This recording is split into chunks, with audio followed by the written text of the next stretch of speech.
La 4e étape de ce Paris-Nice était l'occasion de créer les premiers écarts au général et jauger les principaux favoris à la victoire finale contre la montre individuelle au programme de ce mercredi. 18,4 km entre La Fouillouse et Saint-Étienne.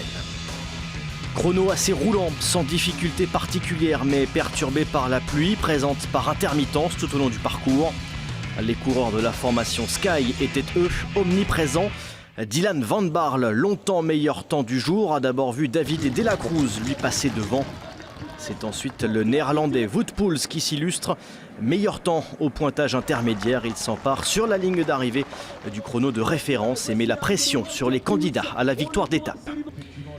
Soler est en embuscade, le français Julian Alaphilippe également. Le coureur de la Quick Step prend tous les risques mais va échouer à 16 secondes du leader. L'Espagnol Luis León Sánchez à la lutte, lui, pour conserver son maillot jaune et ses chances de victoire finale dimanche. Le coureur d'Astana termine au final à une belle 7e place et conserve pour 15 secondes sa tunique de leader du général.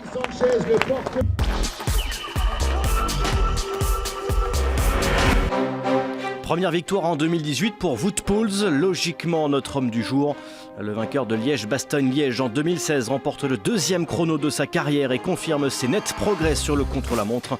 Ses qualités de grimpeur seront précieuses en fin de semaine et pourraient faire de lui un vrai outsider pour la victoire finale.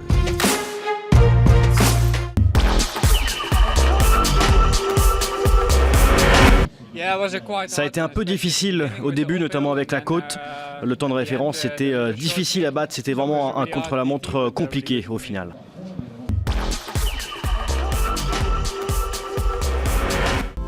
Derrière l'intouchable Wout Poels, Marc Soler et Julian Alaphilippe se distinguent aux 2e et 3e places. Hors du top 10, Simon Yates est 11e mais reste à 5 secondes de Luis León Sánchez. L'Espagnol d'Astana reste en jaune. Les spécialistes du chrono du jour font leur apparition dans le top 10 du général à l'image de Poels et Alaphilippe.